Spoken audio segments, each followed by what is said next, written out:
Hi అండి, welcome back to this is by Vandana YouTube channel. అందరూ ఎలా ఉన్నారు? ఈ వీకెండ్ నేను పిల్లల కోసమని బయట చాలా క్రిస్పీగా, లోపల మంచిగా జ్యూసీగా, టేస్టీగా ఉండే చికెన్ పకోడీ చేశానండి. అది కూడా ఓన్లీ లెగ్స్ అండ్ వింగ్స్తో మాత్రమే. దీనికోసం నేను చికెన్ 1/2 kg తీసుకొని దాన్ని ఫస్ట్ శుభ్రంగా కడిగానండి. కడిగిన తర్వాత దీంట్లో ఉప్పు, ధనియాల పొడి, అల్లం వెల్లుల్లి పేస్ట్, పసుపు, వేయించిన జీలకర్ర పొడి మాత్రమే వేసుకోండి. పచ్చిది అస్సలు వేసుకోవద్దు, రుచి బాగుండదు.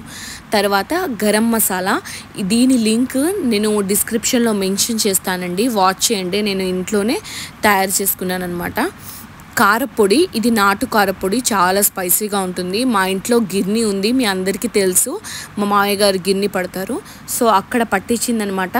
లోకల్ చిన్న మిరపకాయలతో, సన్న మిరపకాయలతో పట్టిందనమాట. తర్వాత దీంట్లో 1 tablespoon cornflour powder, 1/2 tablespoon మైదా వేసుకున్నాను. మీకు కార్న్ఫ్లోర్ పౌడర్ వేసుకోవడం ఇష్టం లేకపోతే మీరు బియ్యపిండి వేసుకోవచ్చు, అది కూడా బాగుంటుంది. ఇది ఇంట్లో నేను చేసిన పెరుగండి, మాకు పోతపాలు ఉంటాయి కదా, వాటితో చేసిందనమాట. తర్వాత ఇవన్నీ వేసి చికెన్ని మీ చేయితోటే మంచిగా కలుపుకోండి. మీరు హ్యాండ్తో కలిపితేనే అన్ని వైపులా మంచిగా ఉప్పు, కారం అన్నీ పర్ఫెక్ట్గా పడతాయన్నమాట. స్పూన్తో కలిపితే అంత పర్ఫెక్ట్గా పట్టవు. మీ చేయితో మంచిగా ముక్కను మెదుపుకుంటూ కలపండి. తర్వాత దీంట్లో 4-5 కట్ చేసి పెట్టుకున్న మిరపకాయలను కూడా యాడ్ చేసుకున్నానండి. దీనివల్ల ఆ చికెన్ పకోడీకి ఎక్స్ట్రా స్పైసీనెస్ యాడ్ అవుతుంది. వీటన్నిటిని ఒక 2 hours పాటు నేను ఫ్రిడ్జ్లో పెట్టుకున్నానండి. తర్వాత 2 hours తర్వాత తీసి ఒకసారి మంచిగా కలిపిన తర్వాత మీడియం ఫ్లేమ్లో పెట్టుకున్న నూనెలో నేను వేసుకున్నానండి. హై ఫ్లేమ్లో అస్సలు పెట్టుకోవద్దు, తొందరగా ముక్క మాడిపోతుంది కానీ లోపల ఉడకదనమాట.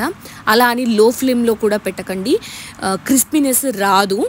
అందుకని చెప్పి మీడియం ఫ్లేమ్లో పెట్టి మాత్రమే దీన్ని ఫ్రై చేసుకోండి. కొద్దిగా టైం ఎక్కువ పడుతుంది కానీ లోపల సాఫ్ట్గా, జ్యూసీగా రావడానికి ఇది మెయిన్ రీజన్ అవుతుందన్నమాట.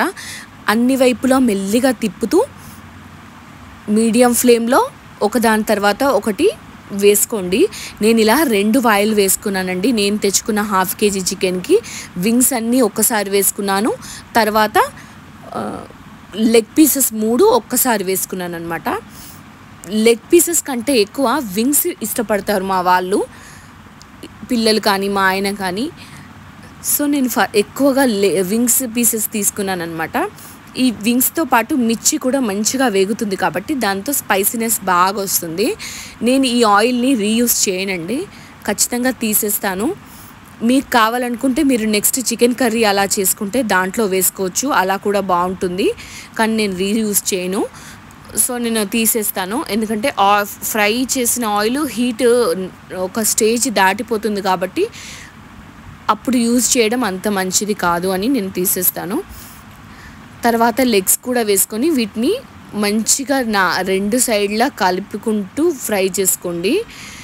చాలా అంటే చాలా క్రిస్పీగా, టేస్టీగా వచ్చాయన్నమాట. పిల్లలు, మా ఆయన అందరూ ఇష్టపడి తిన్నారు.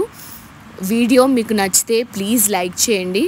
అలాగే మీకు ఇలాంటి మంచి మంచి వీడియోలు కావాలి, ఫుడ్కి సంబంధించినవైనా, వ్లాగ్స్ అయినా, గార్డెనింగ్ వీడియోస్ అయినా కావాలంటే ప్లీజ్ నాకు కమెంట్ చేయండి. అలాగే నా ఛానల్ని సబ్స్క్రైబ్ చేసుకోండి. మరిన్ని మంచి వీడియోల కోసం మీ వరకు అందితే మీరు షేర్ చేస్తే ఇంకా 10 మందికి తెలుస్తుంది. Thank you for watching and subscribe.